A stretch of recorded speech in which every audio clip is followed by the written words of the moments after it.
if we were going to kidnap a celebrity and hold them for ransom, the person I think it would most make sense for me to kidnap is my cousin Justin Bieber. Yes. Because it would make a salacious story. They would be like, his pathetic cousin who had to move to England to do comedy is kidnapping him and has demanded $12,000 ransom.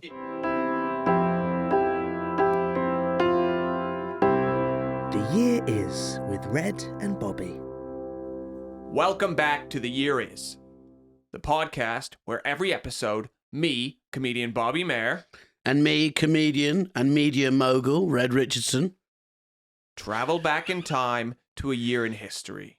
This year, Bobby, we are going back to 1963. A very interesting year. Let's go back in time, 1963.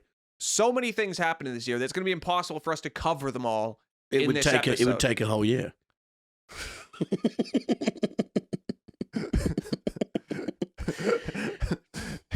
I like when you say a joke that you think is great. It is good. And then you just look at me. You laugh at your own joke. Like, come on. Jody's shaking with laughter. I think that might be shame. 1963, the iconic Porsche 911. Is it 911 or 911? I've never known how to say it. Well, nobody says 911 anything. 911 has outbranded all 911s. Yeah, it's over. No one's ever like, I called 911 because my wife had a heart attack. Yeah. It's 911. I knew an American girl whose birthday was on 11th of September. It's just like, not anymore, you know? Like, that's over. Yeah. You don't have a birthday. You can, just putting out your balloons. Yeah. Hey, everyone. What? Nah. That was the birth of the wanker, wasn't it, when that car came out? I mean, it's definitely the car that, if you are having a midlife crisis, if your wife has left you, if you feel like your penis isn't large enough, you're saying you're really nodding with a sense. No, I think that's the car you get. I feel like just happened was I was an ad and you were watching the ad going, yes, I need this. Yes. Next week I'll arrive in a Porsche.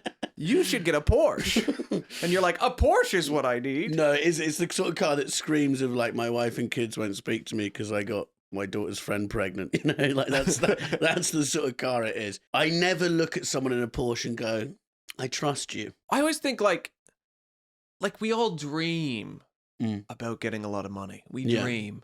We sit and we dream. But having like a really nice, like a flashy sports car just makes me think, oh, you just really want everyone to know. Yeah, it's different to having a really nice house. I'd love to have a really nice house. Like, I dream of having money so I don't have to impress anyone, whereas some people want money just to impress people. If I have money, if I had, like, infinite wealth, I am walking around in stained sweatpants all the time. So no one knows. No, not so no one knows, just because that's how I want to live. I can finally live the way I want to live. Okay. Bobby, did you brush your teeth today? Did I brush my teeth today? I think what you mean to say is, do I brush my teeth anymore? And the answer is no, because I'm worth $3 billion. What's my plan? Well, I'm going to eat as much sugar as I can, and when my teeth rot out of my mouth, I'm going to buy new teeth. So every month you just go to the dentist and get new teeth. Yes. And then they say, Bobby, you kind of stink. Why are you wearing those clothes when you're worth $3 billion? Why am I wearing these disgusting clothes? Because I pay you to be near me, and I can wear whatever I want. Yeah. But don't you want to, like, go to parties and mingle with people? I do. And I want to be so powerful that when they speak to me and I stink and I'm disgusting to look at, they have to tell me how good I smell just in the hopes of getting a bit of my money. That's what I want. That is my money dream. Yeah. My money dream is to be a beyond the pale slob. Also, yeah, I have a mansion, but is it clean? No. And I couldn't get it cleaner, but my dog would just shit everywhere. This sounds like the worst rich person and ever. People walk into the house and they say, oh, I think your dog had an accident. I say, it wasn't an accident. That's just where he goes. Accident implies I didn't train him to shit in the kitchen. And people say, oh, do you have a mohawk now? I say, no, I just shower so rarely that I can stick my hair into a grease tip. I love having a grease tip. It'd be so... So you'd be like Secret Millionaire. What's that show? You know, when they have a secret, as one of them's really rich and they get a job in the place. I'd be a great secret millionaire. Yeah. But I'd get the job. I'd be so disgusting. They'd have to give me a job volunteering in a homeless shelter. Yeah. And all the homeless people would complain that you stank. that I was disgusting. They'd be like, listen, we're having a tough time, but this guy is fucking awful. Can we get rid of him? And I'd say, I like your honesty. Come live with me. Yeah. And then... I'd clean my house for them. What, for the homeless people? Yeah, I don't want them to have to live in my filth. Okay, but I would, when they called me disgusting, then I'd say, you're an honest man. I like honesty. No, fair enough. Come with me. But only if they were having a tough time. If it was someone else that was rich and they said I was disgusting, I would buy their company and fuck their wife. But you'd be so smelly that you probably couldn't have sex with their wife. Listen, you've seen... these ugly men who have so much money we have to pretend they're not ugly. No, who? The people whose networks we hope to appear on someday. Oh, okay, yeah, them. Those people. Well, those hot guys. Those hot guys. Is Elon Musk really an attractive man? He's not, as billionaires go, he's not that bad. But there's nothing about him. He's not, no one looks at him and thinks, hot guy. They just think, well, no deformities. Yeah, for a bit. I just mean, yeah, it's like, when everyone goes, Ted Bundy was hot. It's like, yeah, for a serial killer. Elon Musk is attractive for a billionaire because most of them are disgusting. Yeah, and they're disgusting. If you're super attractive, you don't need billions of dollars. Yeah. The men who need billions are the men who are not going to get praise any other way. No, it's we are those men. What? Who could be billionaires? Yes, we are gross enough, unpleasant enough. I don't agree with this, but yeah, carry on. We could do it. Okay. Well, you don't want a Porsche then, is the roundabout way of saying that. No, I'd drive one if, it was offered. But it's also a two-door. It's such a fuck you thing to have a two-door car, isn't it? Like, nope, one other person, no one else allowed. What I like about a sports car is it says... I don't have kids, or I don't see my kids. Yeah. I know someone who got a sports car, and he's got a new girlfriend, and they both have kids from different relationships, and they just bought a sports car two-door. And you go, what message is that sending everyone else? Mommy and daddy bought a car for when they don't want to see you. Yeah, basically. Our Porsche 911 is yeah. for when you are awful. And then we go away in the car and have real fun, which we've never had with you. Have you ever driven a Porsche? Never. I've never driven a sports car, I don't think. What's the coolest car you've driven? Volkswagen. Probably. What? Like a Volkswagen what? Golf. They're quite good. I like them. Volkswagen Golf. Yeah. Well, what have you driven? Lamborghini. No, you haven't. You only just passed your test. You failed your theory 8 times. I failed my theory 7 times. What's so passed funny on the is that try. you call me stupid. You failed your theory 8 times, yeah. We live in a country... I'm not from this country, and there is a vernacular for driving in this country that I'm not familiar with. Different sides of the road. No, different sides of the road. Also, you just call things left, right. No, it's because you have terms like what? Do you know what a stop? No, child in the road. Don't hit. I know that one. Yeah. Live and learn. Yeah. Regret. Yeah. No, because you have terms like. A red route. Do you know what a red route is? Red? Yeah. It's my route home. No, see, you have no idea. You wouldn't pass the test either. What's a red route? It's for people with orange hair only allowed down it. No, exactly. You don't know. What is it? No, I don't remember now. I've already forgotten, but okay. It's a thing you have to know. Yeah. And I didn't know. Well, fair enough. So, you criticized me for a test you couldn't even pass. No, you'd be sat outside the theory place with a Porsche, and you're just going and sleeping in it. I must pass next time, and then I can finally leave this parking spot. I've done nothing but eating W.H. Smith. It was for so 3 embarrassing. I'd go into that test, and they'd be like, can we see your license? They look at the license, and then they say, what do you do for a living? For some reason, they needed to know that. I'm like, I'm a comedian. And the lady'd be like, I've never heard of you. weeks. Cool. It was this place in Croydon, and I stopped going to one in Croydon after like the 4th test Yeah. because I couldn't handle the shade this woman threw at me every time I failed.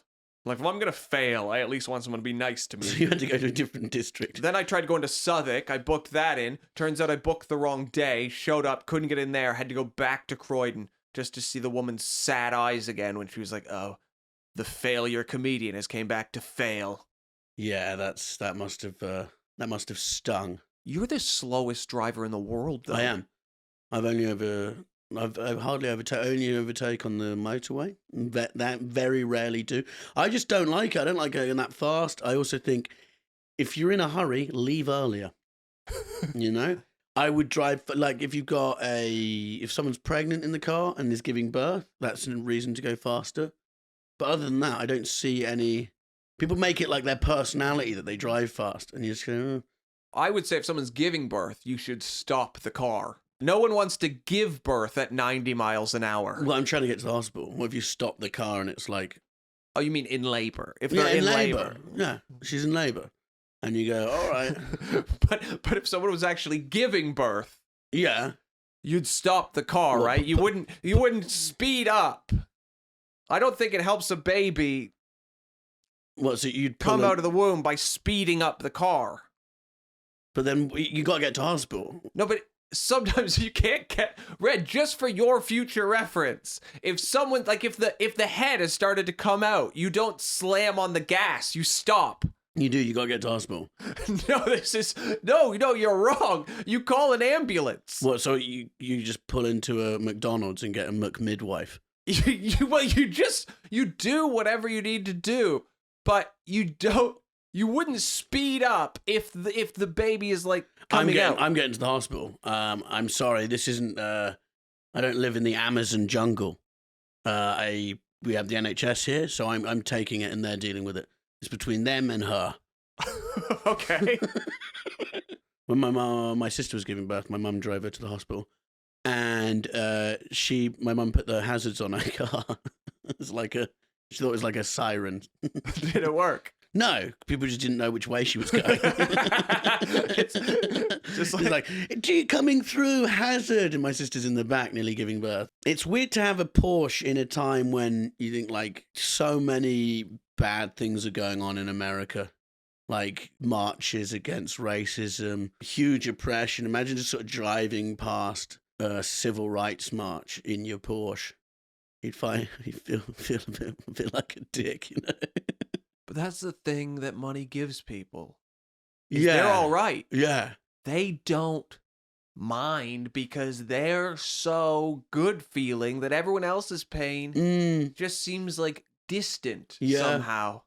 Which I always thought, like, turning up in a funeral in a Ferrari, if you're the only guy on that, is kind of a dick thing to do, isn't it? I think that at a funeral, you should, it's respectful to drive there in a hearse. That way, if they don't have a hearse, you can help out. It's called a hearse, isn't it? I would say hearse. Yeah, in Canada they say hearse. What do you think, Jody? You're right. It's a hearse. Yeah. No, a hearse. It's a hearse. Okay. So, God forbid, Jody, one of us dies and Bobby organises a funeral. Can I get a hearse, please? We'll turn up with a painting from Damien Hirst. There's just some... the shark in the fucking... Okay. Yes. I know that Grandma loved painting, so we're going to bury her with this painting. I've got a hearse. We're all going to travel with Red's body. Get my mum and dad outside, and there's just the shark. I like that even in your fantasies, I outlive you. And then you gaffer tape me onto a Damien Hirst shark, and then everyone has to carry me to the church. My last embarrassing moment. I don't know if you know this, Red, but 1963 was the year of Beatlemania. Yeah, they blew up. Did you see the Ron Howard documentary about them? No. Okay, it's like they quit because they quit playing live because they can't even perform anymore because people are screaming so much and it's just insane. And they were the first. No one did stadium gigs before them, so they got to a level where they were so big and they could perform in these arenas, but technology hadn't caught up with how successful they were, so they couldn't actually perform. Like, there wasn't speakers available to cater to how big their audiences were. And there's a bit at the end, like they do this gig in America. I'd forgotten the name of the stadium, Chase Stadium, I think it was. And they do that, and there's no one was used to like dealing with this sort of fame. Now you'd have like a back entrance and 10 cars, bodyguards, stuff like that. And this little van just comes and drives through the stadium, and they all have to jump in the back, and they're driving off, and people are just banging on the van. And one of, I think it was George Harrison, was like, we all just looked at each other and was like, this is not fun anymore.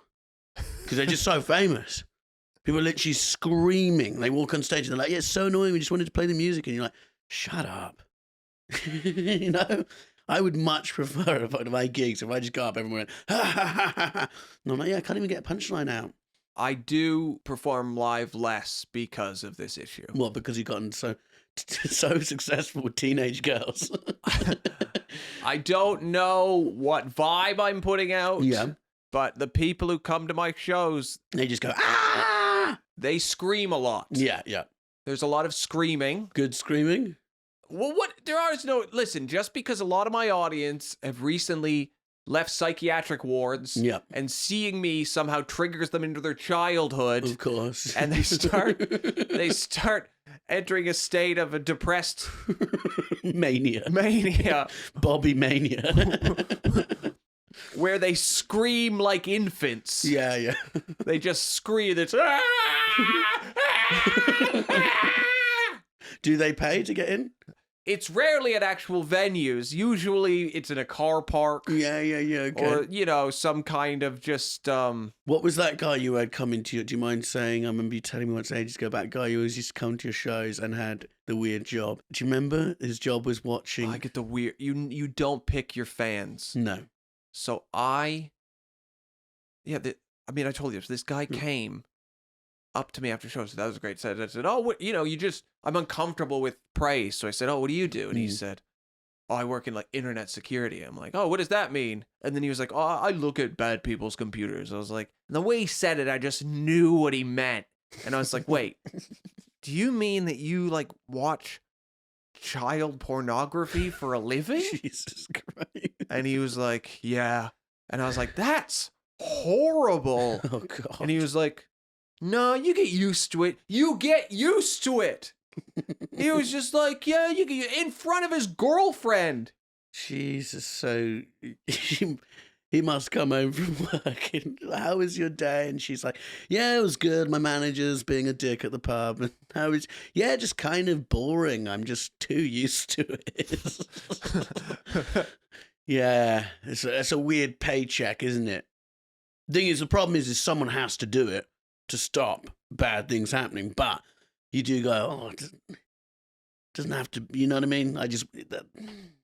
That's not a job for me. That's a good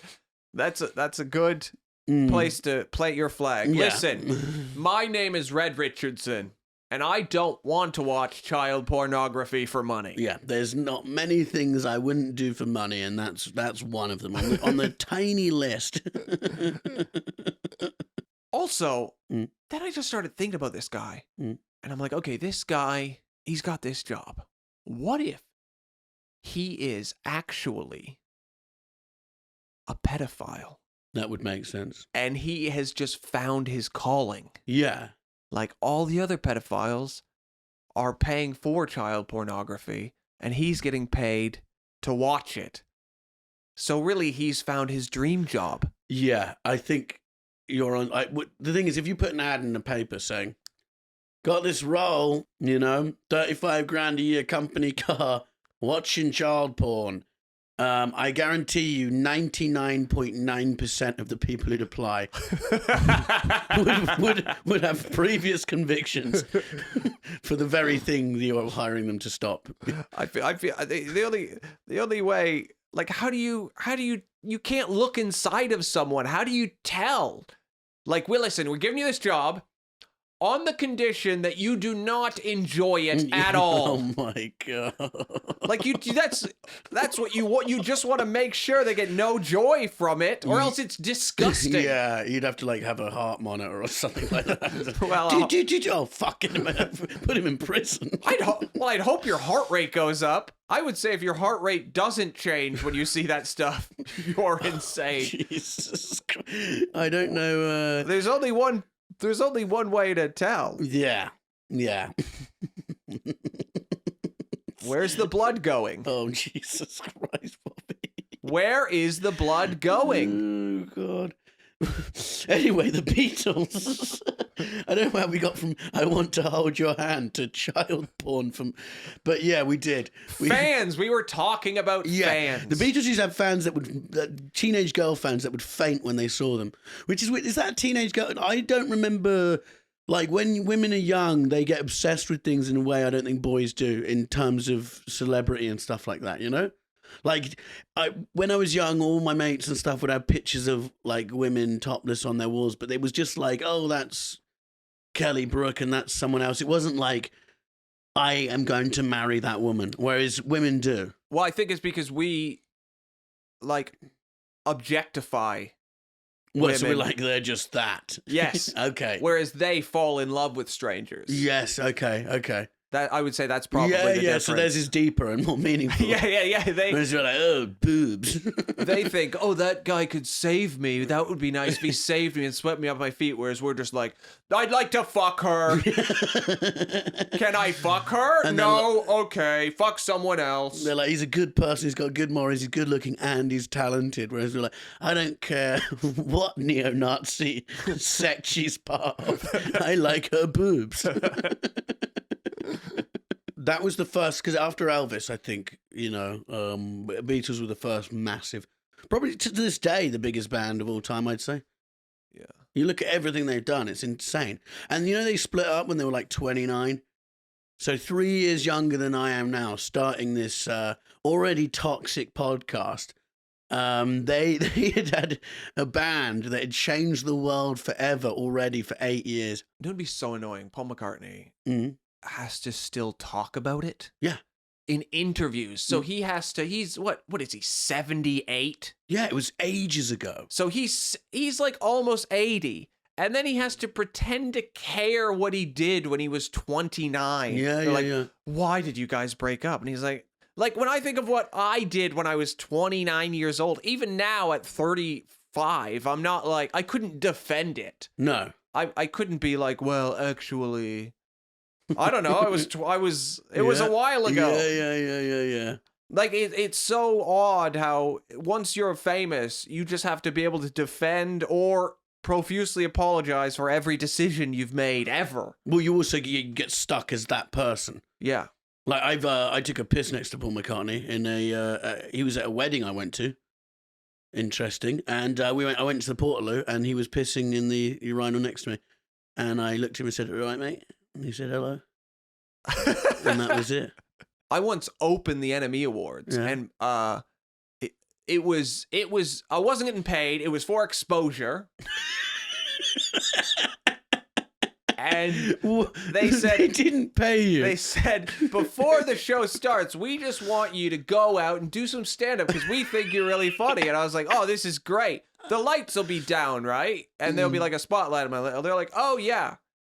None of that happened. I walked out on stage to a wall of 3,000 famous people talking to each other while I stood on stage trying to do stand-up comedy. And the way they pitched it to me was, Jesse from Breaking Bad will be there. Paul McCartney will be there. I was so excited. I told everyone for weeks about this. And I'd only lived in this country for like 2 years. It felt like this is my moment. And then I get on stage. 3,000 people are talking. I can't see them, but I know that somewhere in Paul McCartney's mind, I live as a guy who tried to do comedy terribly while he was trying to have a conversation with his wife. Or a friend he hadn't seen for years. Yeah. And I imagine that memory is somehow next to the memory of the guy who stared at him in a urinal. Yeah, we'd probably live in his head. Yeah. Yeah, if we ever meet him, we should go, you might not remember us, but I ruined your night at the Enemy Awards and I nodded at you while you were pissing. What's funny about that is you did it for free. I did do it for free. And somewhere in the world, a man is being paid to watch child pornography while you host the Enemy Awards for free. Oh, that's brilliant.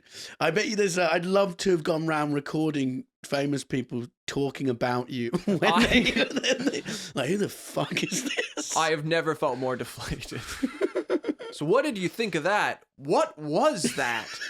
Why was he there? Did anyone listen at all? Well, they tried to comfort me by saying the balcony was really into it. You just couldn't see or hear them. Yeah, I was yeah. I don't think the balcony was. The balcony loved it. Yeah.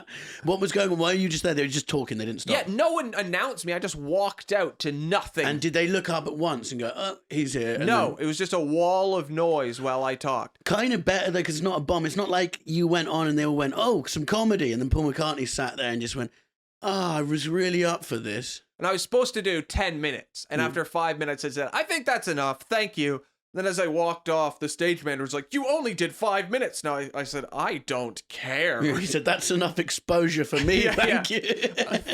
Yeah. I've been exposed like a flasher in the park. I don't think this has taken me to the top. Loads of important people now hate me. Thank you very much for the opportunity. That's brilliant. Moving on. Mm-hmm. In 1963, Frank Sinatra Jr. was kidnapped at gunpoint in Lake Tahoe. Really? So this group of people, they come to his hotel room with a gun. They say, get in the car. They drive him to LA from Lake Tahoe. He spends 4 days locked up with them. And then Frank Sinatra Sr.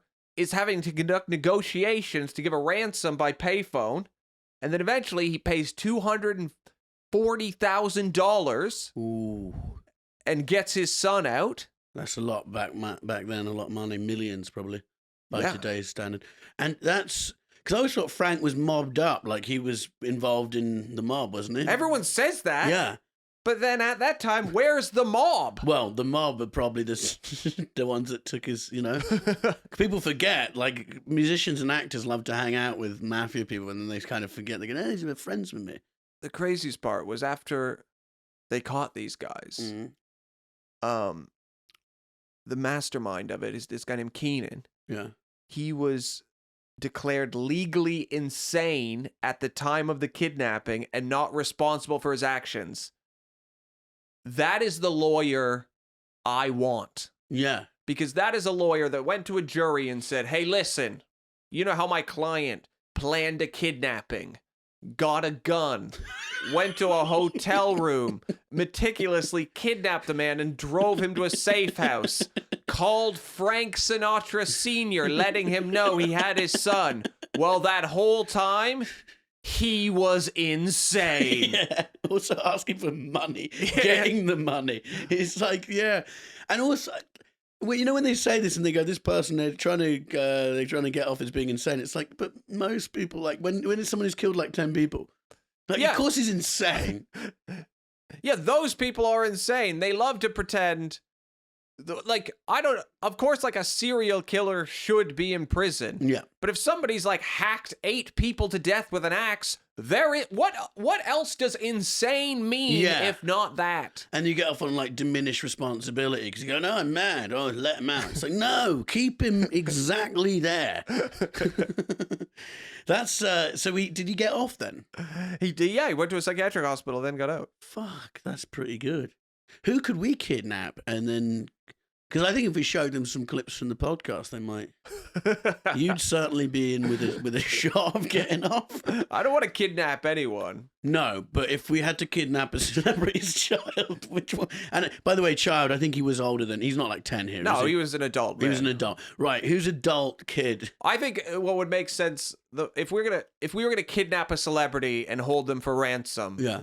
The person I think it would most make sense for me to kidnap is my cousin, Justin Bieber. Yes. Because it would make a salacious story. They would be like, his pathetic cousin who had to move to England to do comedy is kidnapping him and has demanded $12,000 ransom. In Bitcoin. Yeah, just Untraceable. just enough to moon coin. catch up with his mortgage payments and take his wife on a nice vacation in the hope she doesn't leave. He wants to go to Nando's.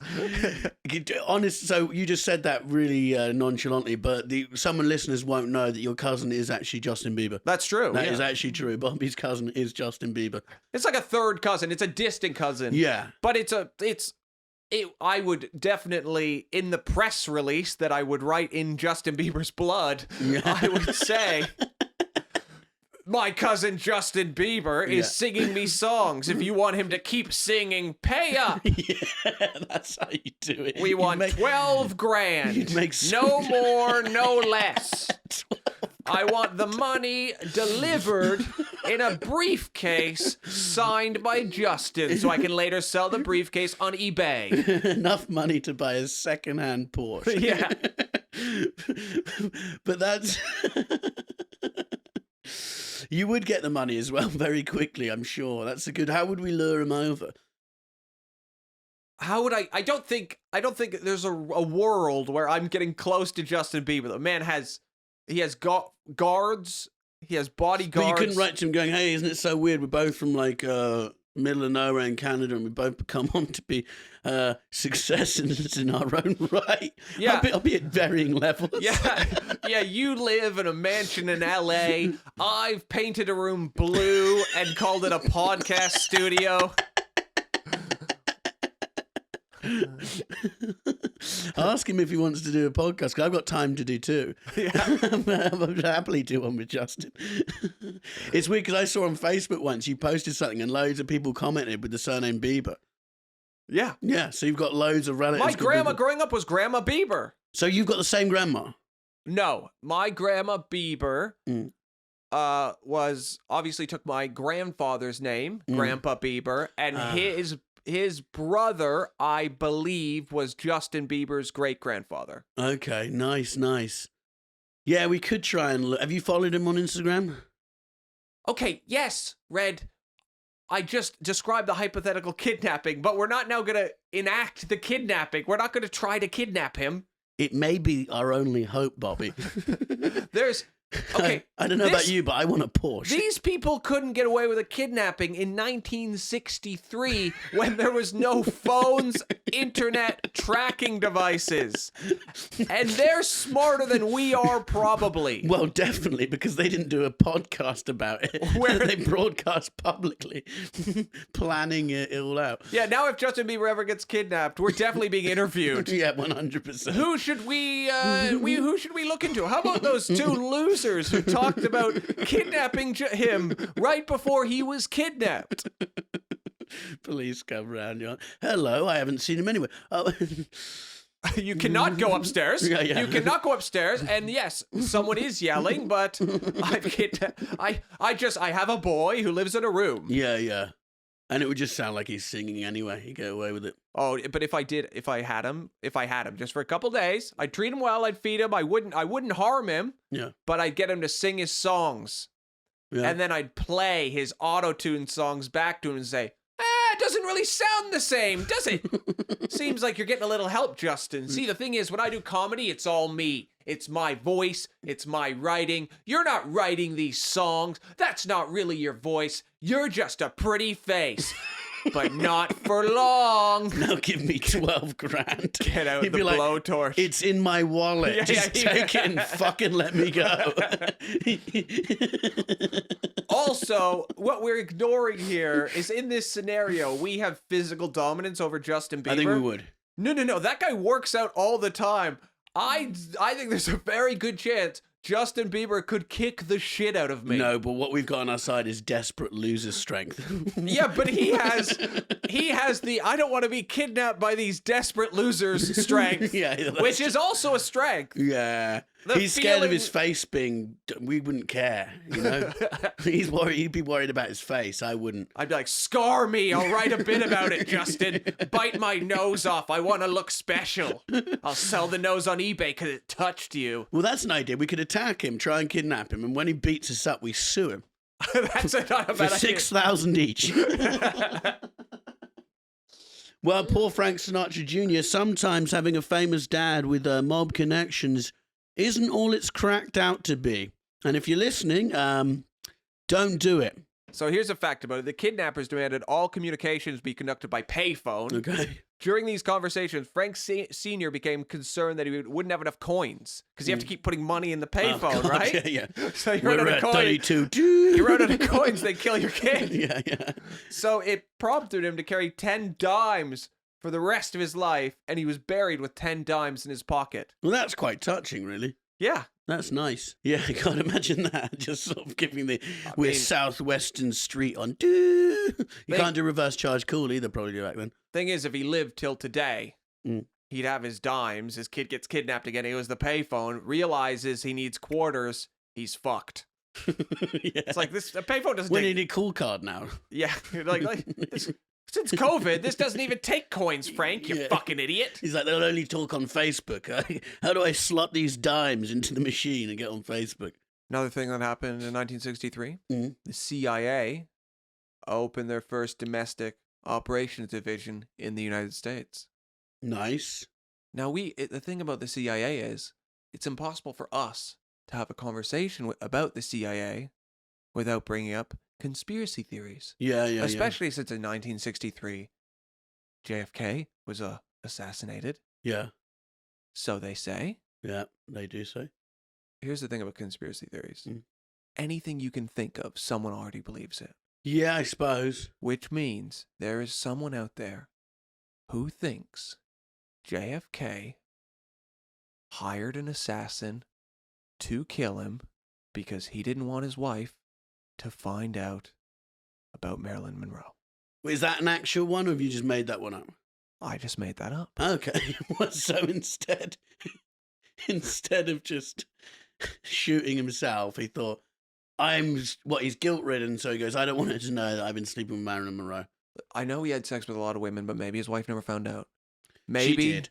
It was different then. You didn't have it. So apparently you used to have women in the swimming pool at the White House and stuff like that.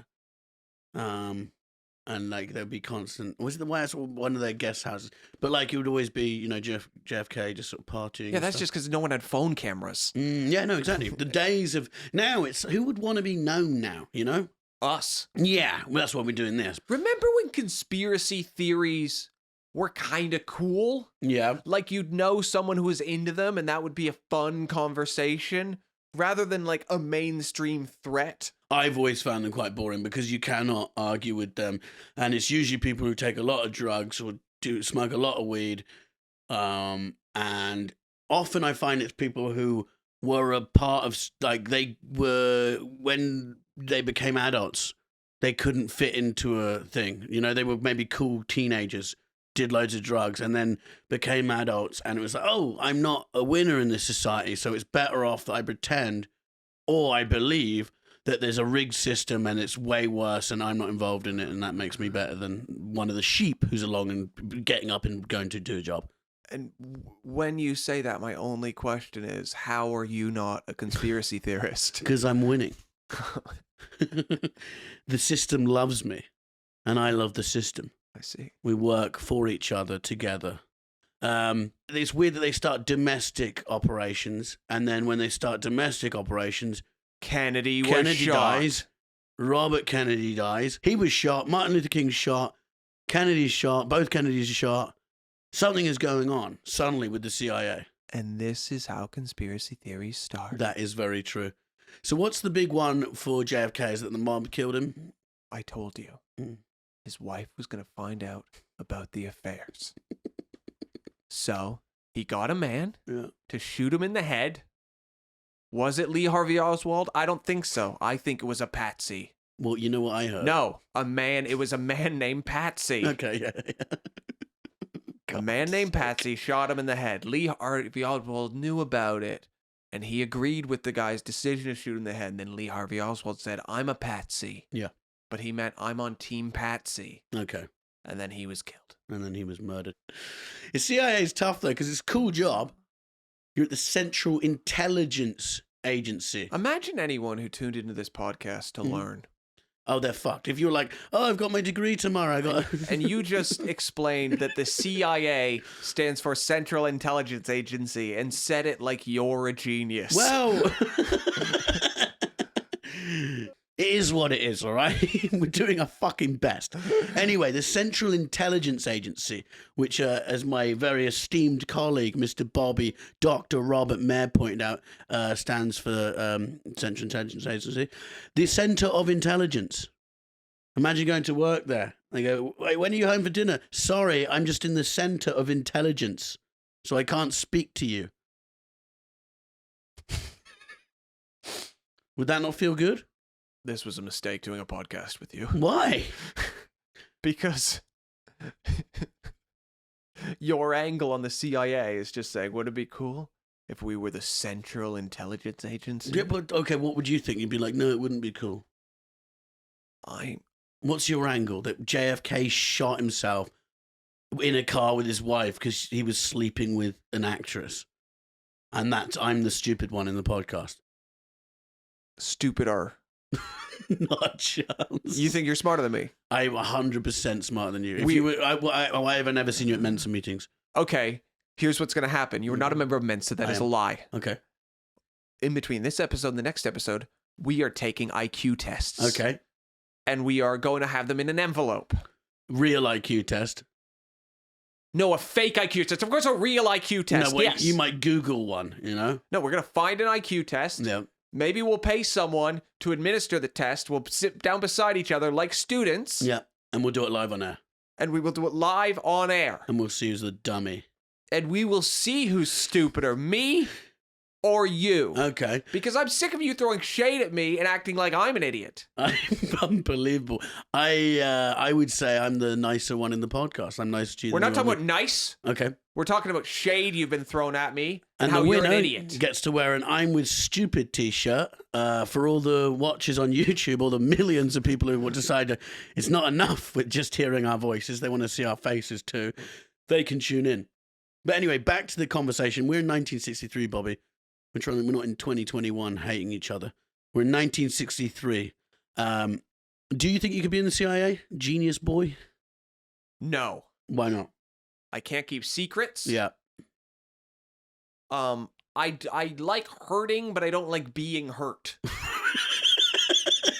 And I feel like if you're in the CIA, you have to like be able to take, like, you know how like you couldn't be tortured. No. They put handcuffs on you. They hurt my wrist. I'll tell you everything. Oh my God, no.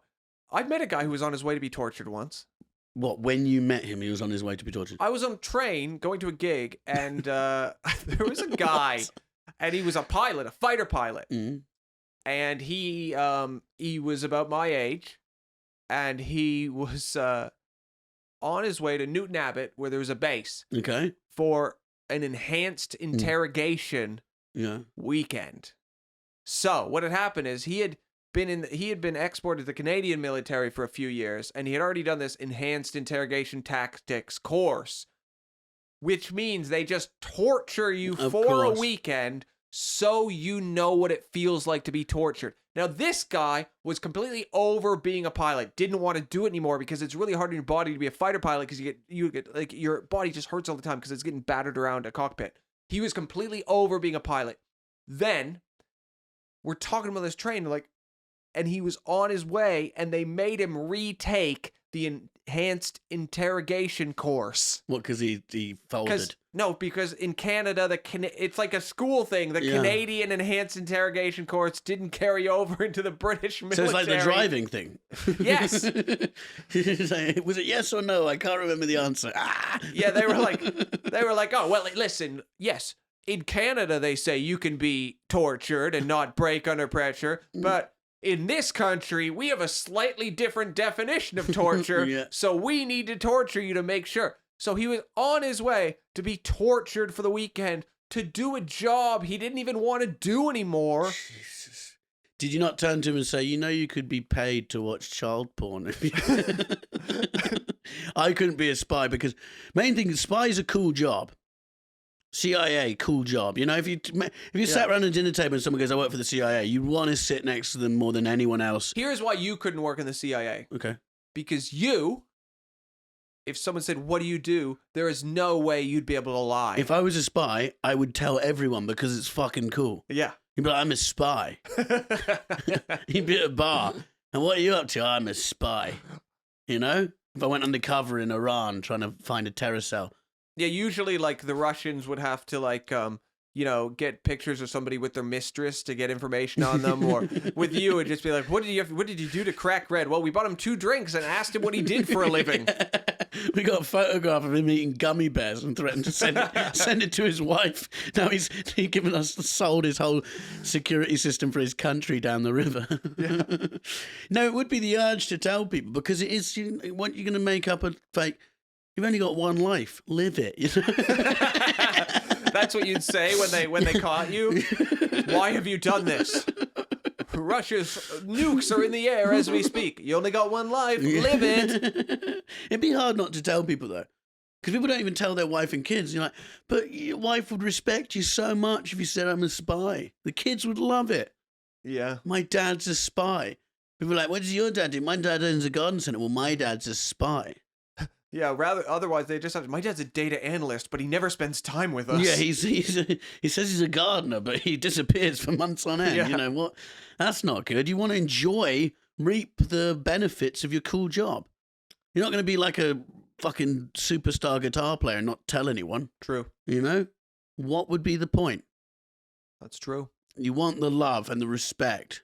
I'd want to come back from solving a case to packed out airports like I'm a returning heavyweight champion of the world. Kissing babies, signing merch. I'd sell merch as well. 100%. I'd actually do a podcast while I was out there. But yeah, that's I suppose that's not what they're looking for, is it? No. I also wouldn't want the pain either. Yeah, I couldn't do any of the actual spy. I couldn't keep my mouth shut. Couldn't keep a secret. Wouldn't want to be tortured. But I'd like to say I did it. So maybe I could lie about being a spy and then I'm not upsetting anyone. So actually, what you're going to do is not be a spy, but just go and at parties, because what you do is say, I usually don't tell people, but I'm a spy. Yeah. But the chance I'd probably get kidnapped by like the Kremlin or something. No, I was lying about being a spy to impress people. They go, this guy's really good. Electrocute the pig. They'd put plutonium in your drink and slowly poison you. Like, no, I'm not actually a spy. I'm just an egomaniac. Very little to show for myself, so I have to lie to impress people. Did you know, in 1963, 74 people died in a gas explosion during a Holiday on Ice show at the Indiana State Fair? I did not know that. What is a Holiday on Ice show?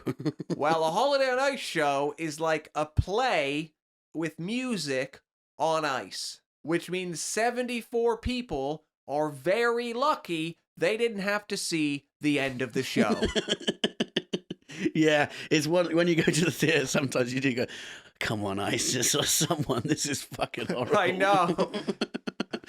God, so what happened then? There's a gas explosion, they all just, what? I don't know if you've ever seen anything explode, Red. I've heard about it, yeah. They burn to death in a fire. Okay, yeah. No, when I see stuff explode, it's usually just videos on my Instagram. Ooh. That was cool, wasn't it? Yeah. I was just in awe of you in that moment. What an amazing man I have before me. Well, tell me more anyway. Tell me more about the 74 people that died. I don't know their names. Okay, well, you could have found This them isn't out. a memorial. Don't want me to read their names out and have a... Yes, I do, pause actually. No, for I every- actually do.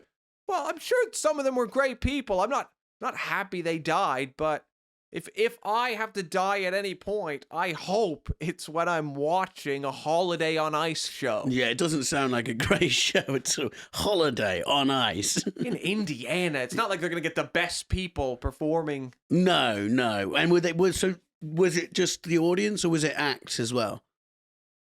That died. Yeah. I didn't look into the death list, Red, about who was killed. Well, no, you could have just looked into a description about what happened. I'm not asking you to look into a death list.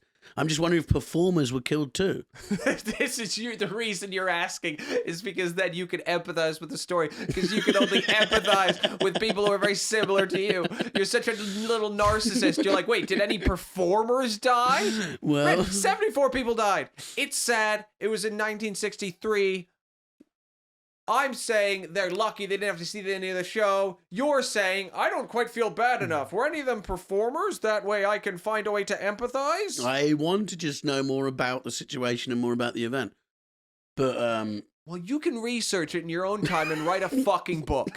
You can write a fucking book about a gas explosion in 1963 and write a chapter on each person. yeah. Memorializing them. Okay, well, I'll build a statue for each and every one of them. Good. Okay, well, that's an interesting story, Bobby. 73 people died, 74. 74 people, Red. 74 people. Show some respect to those people, I will. Very sad and another great topic brought to the Year Is podcast by Bobby Mair, thoroughly researched and fun too. So thanks for that, Bobby. Well, what do you got? Well, I've got a scandal for you, Bobby Mair.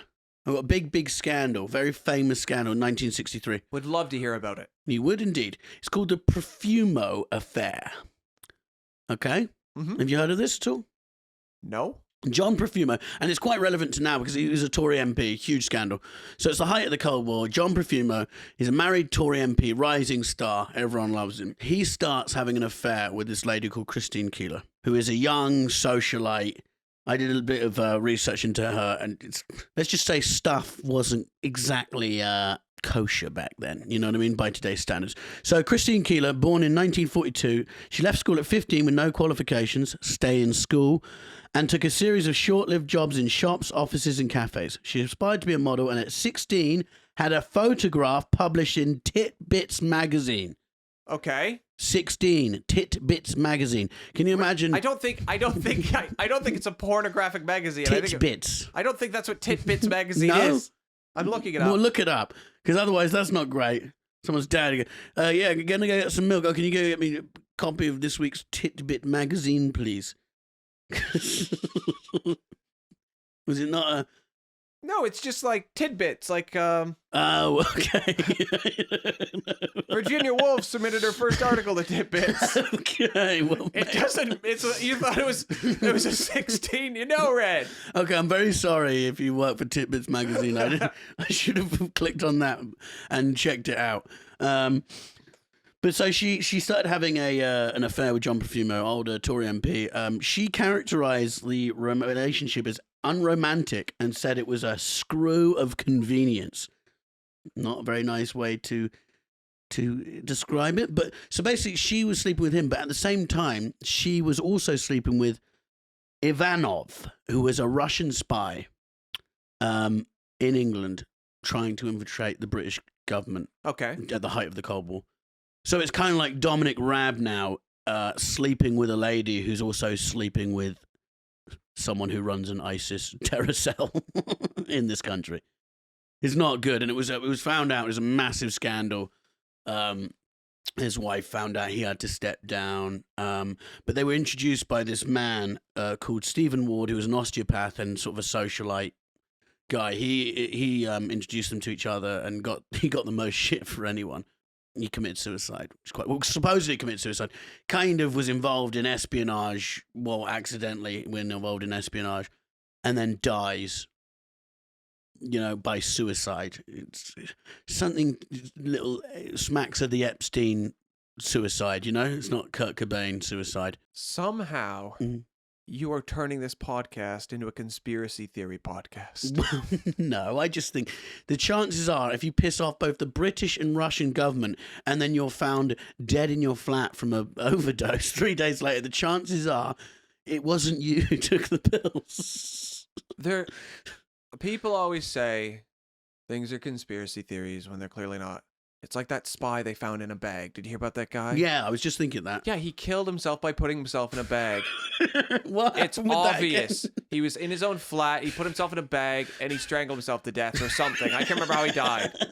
And he zipped the bag up. I don't know how. But the police investigated and they said, We don't know. We think he put himself in the bag. Of course. He shot himself in the back of the head from 10 feet away. Yeah, and he worked for MI5, and we've all ended up in in Sometimes things are as simple as we think they are. No, of course. We've all zipped ourselves into bags accidentally. Throttled ourselves. It wasn't a suicide, it was a death by misadventure. Yeah, of course, yeah. Rolling around in a bag. Well, sounds like what happened here. I found something, though. John Profumo was speaking to his son 20 years later. He described Christine Keeler, someone who seemed to like sexual intercourse. This is to his son, 20 years later. So he's about 70 at the time. Son, she was someone who seemed to like sexual intercourse, but who was completely uneducated, with no conversation beyond makeup, hair, and gramophone records. News flash for you, John Profumo. She was 19 years old, and you were a 60-year-old or whatever man. What do you expect her conversation to be? If you have sex with young people, they talk about young stuff, which has long been the problem for predatory old men, is the conversation that comes with it. Not fair on them. Unbelievable. No, I just thought that was a weird thing to say to your son. Seem to like sexual intercourse. The one thing I know about that woman I cheated on your mum with and lost my job and disgraced the family forever. I just like that his son was just like, I need to tell people about this chat. Yeah. I just can't imagine any conversation with my family where I'm like, the media needs to hear this. Oh, I think you bury it. Yeah. I don't think I think your therapist needs to hear that chat. And then that's it. You just go, oh, Dad. Not again.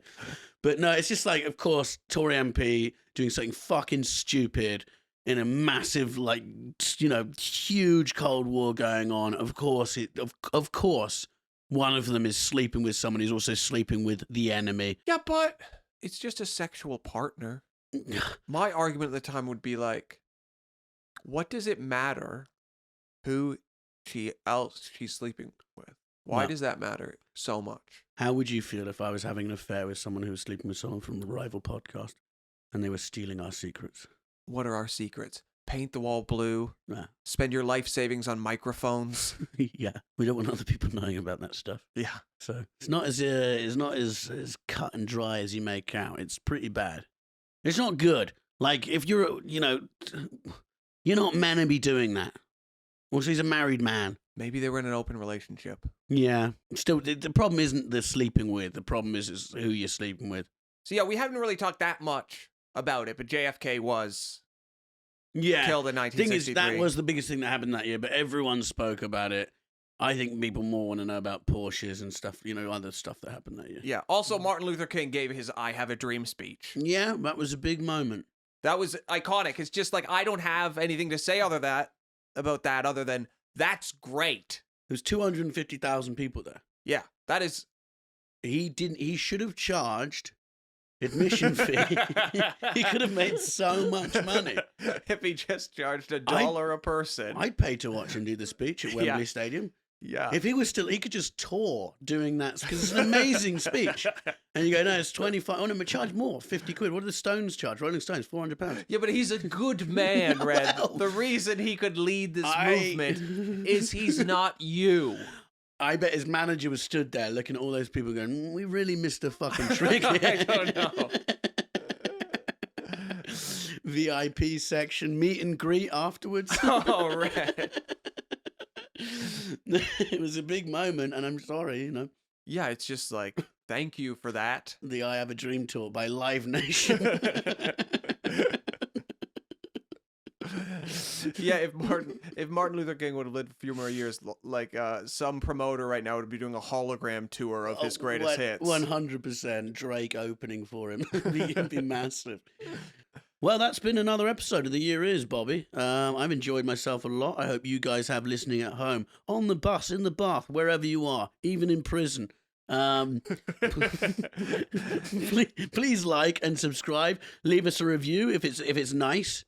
Don't say like, oh, Red's a dick and Bobby's annoying. You can say some of that. But leave us a review and thanks for listening. Please keep sharing with your friends. It just helps us. Yeah, we've been really happy with the feedback. We have. So let's keep going. Let's keep going. Thank you so much. Bye-bye. Thank you for listening to an episode of The Year Is with me, comedian Bobby Mair, and my sometimes friend Red Richardson. This podcast has been produced by our brilliant producer, Jody VandenBurg. Thank you.